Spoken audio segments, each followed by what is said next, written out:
Olá pessoal, tudo bem? Vamos para mais uma questão do Enem 2023 da prova amarela. Questão 92.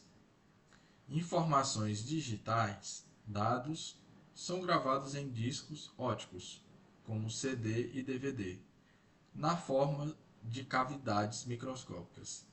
A gravação e a leitura ótica dessas informações são realizadas por um laser, fonte de luz monocromática. Quanto menores as dimensões dessas cavidades, mais dados são armazenados na mesma área do disco. O fator limitante para a leitura de dados é o espalhamento da luz, pelo efeito de difração, fenômeno que ocorre quando a luz atravessa um obstáculo com dimensões da ordem de seu comprimento de onda. Essa limitação motivou o desenvolvimento de lasers, com emissão em menores comprimentos de onda, possibilitando armazenar e ler dados em cavidades cada vez menores.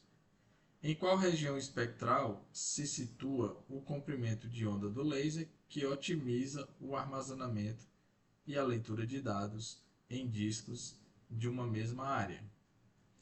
Bom, então ele está perguntando aqui qual é o comprimento de onda da luz que otimiza o armazenamento. Então ele está falando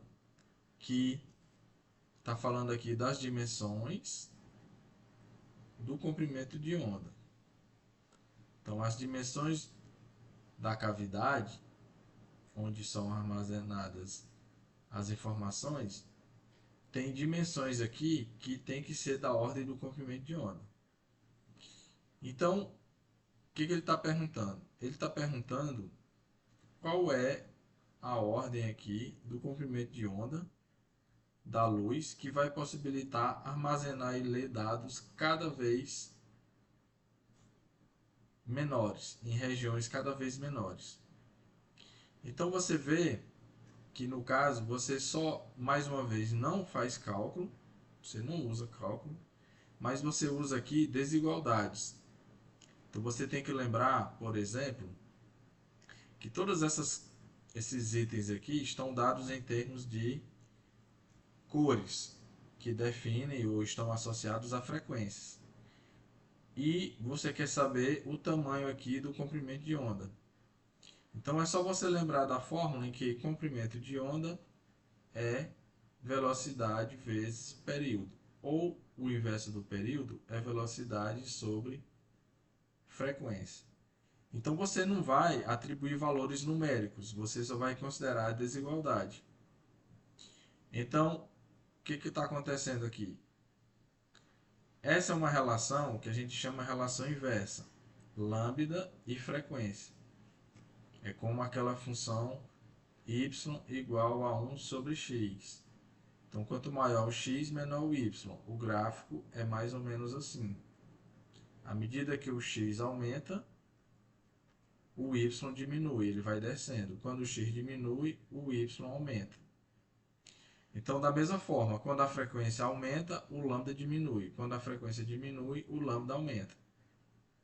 Então, como você quer armazenar mais dados, você vai armazenar mais dados quanto menor é essa cavidade, ou quanto menores são essas cavidades. Então, quanto menor é o comprimento de onda, você tem o que? Maior a frequência. Então, a frequência assinalada aqui é a maior dessas opções. E aí você pode usar a questão que eu enfatizo sempre do significado das palavras. Então você tem aqui, por exemplo, vermelho e tem o infravermelho. Infra é abaixo, é menor. Então essa frequência é menor que a do vermelho. Aqui poderia ter também algo maior que o violeta, que seria o ultravioleta, mas preferiram nem colocar. Então o ultravioleta seria a maior frequência. Mas antes disso, já que não tem ultravioleta, a maior aqui é violeta. Então quem tem a maior frequência, que vai ter o menor comprimento de onda, que vai poder armazenar mais dados, é o violeta. Então veja que não realizamos nenhum cálculo, mas sim simplesmente a relação aqui entre lambda, ou o comprimento de onda, e a frequência, e considerando o fato de que quando você aumenta uma variável, diminui a outra. Ou seja, nós utilizamos aqui arbitrariamente, usando valores sem colocar o valor numérico em si, considerando a variação de uma variável impactando na outra. Então não precisamos realizar um cálculo colocando números, apenas utilizando a relação entre as funções. E é para isso que serve essas análises de variação, ou, se você quiser, geometricamente aqui, o gráfico da função.